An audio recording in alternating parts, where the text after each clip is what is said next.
I play Moira MacTaggert.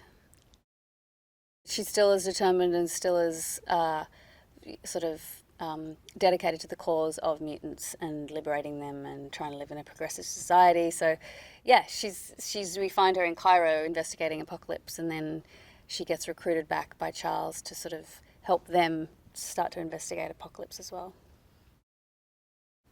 Kind of about the ultimate X-Men sort of villain, Apocalypse, played by Oscar Isaacs, and him sort of returning to Earth and the havoc that he wreaks and trying to recruit everybody to the dark side. And yeah, it's sort of the biggest battle between two foes you'll see in the X-Men universe.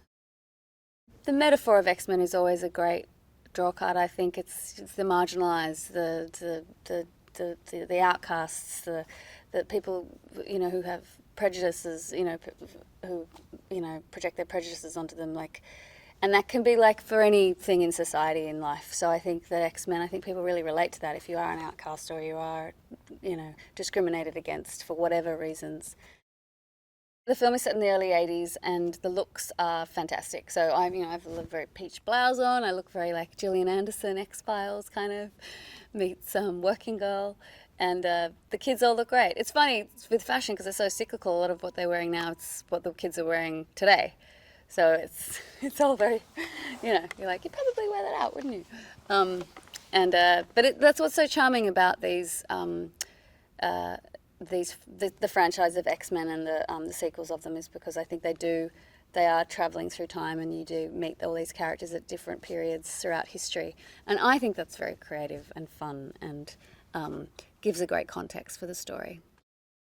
The cast is lovely. So to be invited back again that's really a big part of the enjoyment, is seeing everybody and getting to work with, James and Michael and Jen and Nick and everybody. And all the new cast, Sophie Turner and Ty Sheridan and Cody Smit-McPhee. So it's really fun. Oscar's such a terrific actor. So he's going to do, he is doing an incredible job. So it's really exciting for them. Olivia's been training a lot. She's incredible now. She's like a ninja with the sword. I feel touched that I was part of that first X-Men First Class, and then to be here again to see these new characters come to life with Sophie and Ty and Olivia and Alex and so on and so forth. So it's really exciting, and exciting for the fans. It's very clever how they've done that, and really unique. And I think it's a really great way to keep the story kind of fresh and interesting.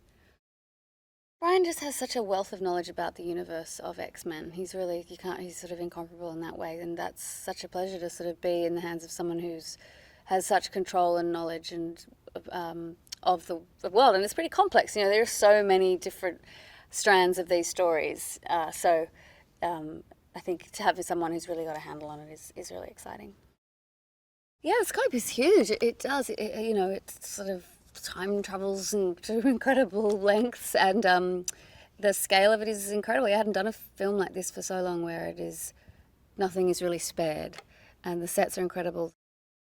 Yeah, it's very ambitious. Absolutely, the scope is ambitious, and it's sort of the biggest one yet in terms of trying to tackle a battles and sequences of stories and things like that. So, yeah, I think they'll be excited by that. It's always flattering to be invited back.